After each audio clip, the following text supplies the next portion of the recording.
Greetings, ladies and gents, and welcome to this latest edition of Tales from Outer Space. And as always, I hope that you enjoy. Those Who Stole from Death, written by Lone Noble. I was amongst the last of my ilk on our star vessel, Reaper. It was a shadow of what we used to create, a pathetic corvette, limping from the damage of the war earned in battle, yet untouched by the necromancy of the heretics. Long gone were the days we sailed in the void with our destroyers, cruisers, and dreadnoughts. It was a recent memory, but it could not have felt more distant. I allowed my eyes to scan the bridge of my ship, the navigator looking as disheveled and withered as I felt. And from the captain's chair I could see that the measly ghost crew of the star-forsaken, glorified raft felt no different. What had happened to our glorious people?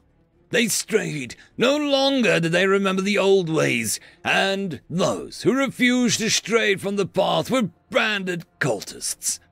If I was a cultist for keeping to our path after the blasted aliens took over, then I could live and die with that knowledge. I cast my mind back to where it all began as I watched the brilliant light of subspace reflect around the bridge of the Reaper.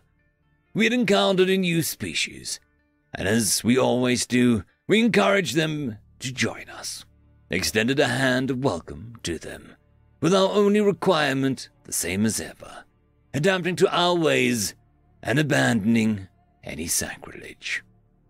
As was often the case, in the most stubborn of species at least, they refused. It was foolish. They were a fledgling star empire, estimated to barely have a firm grasp on 3 star systems, Earth, a few newly birthed colony worlds still learning to be self-sufficient. We were legion. Hundreds of systems, and enough ships to blot out the stars on the cradle world. And yet, they persisted. It should have been an easy war, and though I never experienced combat myself, the soldiers who returned maimed from battle claimed that they were hard fighters, stubborn to a fault, unwilling to meet their end as expected. And when it came to it, dragging as many into the final singularity as they could. It was ugly, but the war was predicted to be over in no more than a year. But the ships just kept coming, and every time they came back stronger with better weapons, some seemingly stolen from our own losses, in a disgusting brand of heresy, repurposing the corpses of our fleet for their own ends. With a monstrous fleet, they quickly conquered our worlds, pushing back our formerly impenetrable defenses and robbing our homes from under us. They would tell a different story, of course, that they liberated the worlds, that they fixed our peoples with their sacrilege. They likely believed they saved us from ourselves, a deluded messiah with a god complex, riding high on victory as long as they could, uncaring to those that were discarded and forgotten amongst the battlefield. But our laws remained. Ideas could not be killed, and our most important law was one I carried with us and the crew on board. What dies is to stay dead. What is destroyed is to remain destroyed. Anything taken by decay or death is rightfully theirs, and to take it from them is welcome their ire. My thoughts broke from the past and returned to the present as the subspace faded from before me, and my eyes absorbed the place I wanted to meet the singularity. In the void before me, a blue marble stood before me, surrounded by defenses of cold steel and filthy black star metal of our own remains blending between them. What is destroyed must remain destroyed, and to take ships claimed by death is to earn his ire. These arrogant newcomers would learn this in time. I felt irritation burn in my skin as I took the sight of our conquerors before me, and I audibly growled at the sound of beeping coming from the command chair, signaling that several escape pods had just ejected. Cowards, traitors, the lot of them. But they were irrelevant now. It didn't take long for a vessel of the heretics to approach us. Sadly, at the distance too far to be at peril, but close enough to keep the weaker of their kind from approaching. Fools, the lot of them. This is the TSV bulwark hailing the Reaper. I'd ask you to power down your weapons, but it would seem you crazy cultists haven't got any. Power down your engines and surrender, and you will be treated fairly and rehabilitated. Refuse, and you will be chased out of Terran space. Terran space? It filled me with disgust that he had held such truth. Once the void was ours to claim, and they were mere trespassers. Now it would seem that they were sovereign, and we were no more than peasants. But surrendering is something I would never do. It had been the downfall of my kind, and I would sooner meet the singularity than give up my beliefs to this new empire. We will not power down, heretic. We came here to face our conquerors in our last moments, to remind you the fate that awaits you no matter what you do. Always a breath away. Watch closely, and remember one day you will be in our place. He closed the channel to the bulwark abruptly and opened a channel to engineering. Send us to the singularity.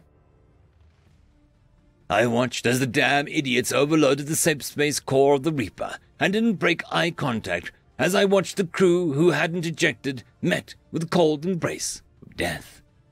It was so present in the silence on the bridge that it was a miracle that I couldn't see the shadow of the scythe in the corner of my eye.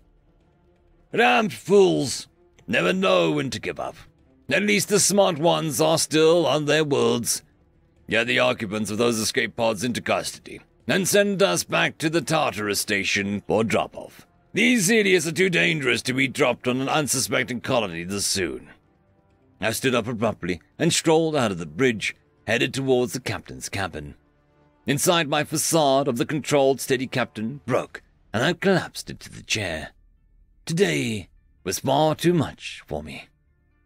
I boiled some tea for myself and felt the tension ease after a few sips, if only a little. Shunt. The door to my cabin slid open, and inside strolled my XO. Normally, the captain's quarters could only be opened by the captain, but she'd grown to be my confidant and friend. Her advice and words alone could soothe me when I needed them most. And as I looked up at her, probably appearing as haggard as I felt, I could see she understood. Another war with the Xenos weighs on you, Captain, but there is nothing to be done.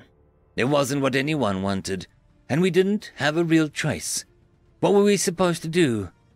What is destroyed is to remain destroyed, they said, with no idea what we would be giving up. Our machines would be worthless, rusted scrap in a few years without maintenance, and worse still, our patients would be wounded, would die cold and alone when they could still be saved. Every doctor would have to abandon their oaths, and every human would have to abandon their morality. Of course we fought. We had to. With any other crew member, I would have agreed, kept a stoic appearance and shown unflinching confidence, but she was the only one that I could trust to carry my burdens here, and I wasn't going to deceive her. It's not that simple. When they came to us, they wanted to share the stars with us. They offered us their homes, their technology, their culture. They wanted friends as badly as we did, and their only crime was believing in the wrong religion. I just wonder if we'd joined them, tried to convince them rather than burning the universe with this war. She grew steelier at that and drew herself up as she addressed me in a firmer than before. Those idiots would never have changed their mind, and with the powers they wielded, they would never have listened to us. And even had they, think of the souls that we would have to abandon to death, whilst they tried in vain to convince those who considered themselves our betters.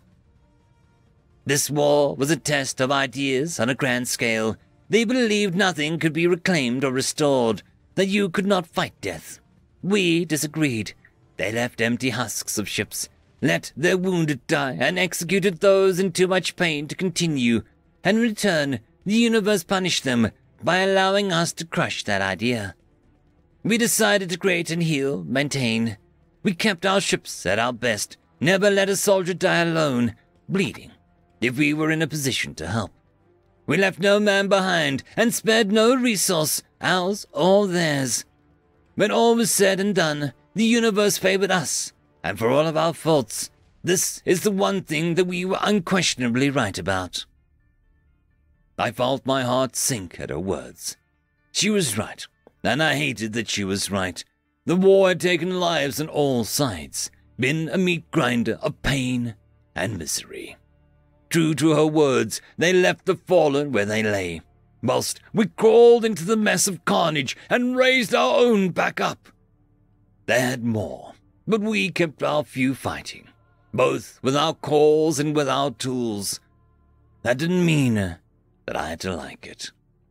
I saw her shift once again, and the stern side of my exo seemed to fade, giving way to a softer look once again, reserved for my rare moments of vulnerability. No, Captain, you don't have to like it. She was always good at guessing my thoughts. It made her a great exo.